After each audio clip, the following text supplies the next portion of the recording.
1963 இதே ஆகஸ்ட் 28 அமெரிக்காவில் வாஷிங்டன் சதுக்கத்தில் மார்ட்டின் லூத்தர் கிங் ஜூனியர் நிகழ்த்திய ஒரு உரை ஐ ஹாவ் அ ட்ரீம் வரலாற்றில் இடம்பெற்றுவிட்ட மிக முக்கியமான ஒரு பேச்சு. I have a dream that one day on the red hills of Georgia, sons of former slaves and the sons of former slave owners will they be able to sit down together at the table of brotherhood. I have a dream. 1929 ஜனவரி 15 அட்லாண்டாவில் பிறக்கிறார் Martin Luther king junior. 1951 அவர் தன்னுடைய கல்லூரி படிப்பை நிறைவு செய்கிறார். 1954 Ebenezer search என்கிற சர்ச்சில் மத போதகராக பணியாற்றி தன்னுடைய அரசியல் குருவாக அவர் ஏற்றுக்கொண்டது யாரை தெரியுமா? நமது தேசப்பிதா மகாத்மா காந்தி அவர்களை. அவருடைய அஹிம்சா வழியை பின்பற்றித்தான் தனது கருப்பரின மக்களுக்கான விடுதலை போராட்டத்தையும் அவர் முன்னெடுத்து சென்றார். 1955 டிசம்பர் 1 ஒரு முக்கியமான நிகழ்வு ஒன்று அமெரிக்காவில் நடந்தது.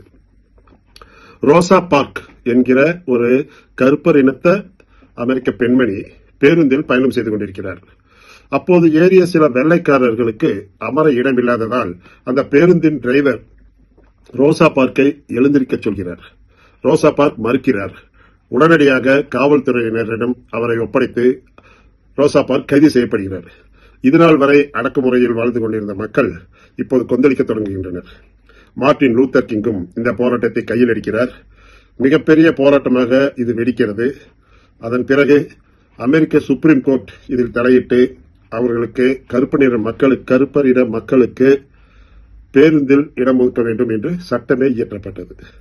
இதுதான் முதல் வெற்றி. மார்ட்டின் லூத்தர் கிங்கை உலகம் திரும்பி பார்க்க வைத்த நிகழ்வு. 1963 தான் நாம் முன்பு குறிப்பிட்டது போல லிங்கன் சதுக்கத்தில் நடைபெற்ற ஒரு மாபெரும் வேலைவாய்ப்பு மற்றும் சுதந்திரத்திற்கான அறைகூவல் என்று பெயரிடப்பட்ட அந்த கூட்டத்தில் மார்ட்டின் லூத்தர் கிங் சுமார் 2,50,000 கருப்பரின மக்களுக்கு முன்பாக பேருரையாற்றினார்.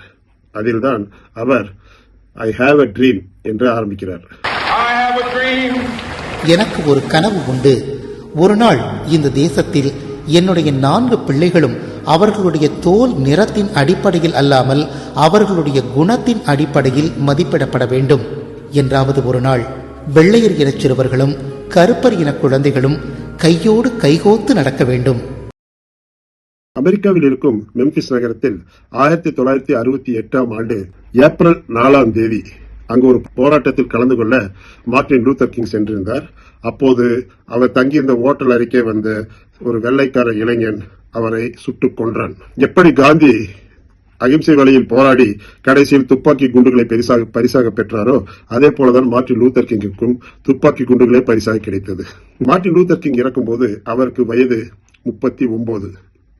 ஆம், சுவாமி விவேகானந்தரை போல மகாகவி பாரதியாரை போல இளம் வயதிலேயே தன்னுடைய 39வது வயதிலேயே மரணத்தை தழுவி ஆனால் சரித்திரத்தில் நீங்காத இடம் பிடித்து விட்டார் மார்ட்டின் லூத்தர் கிங் ஜூனியர்.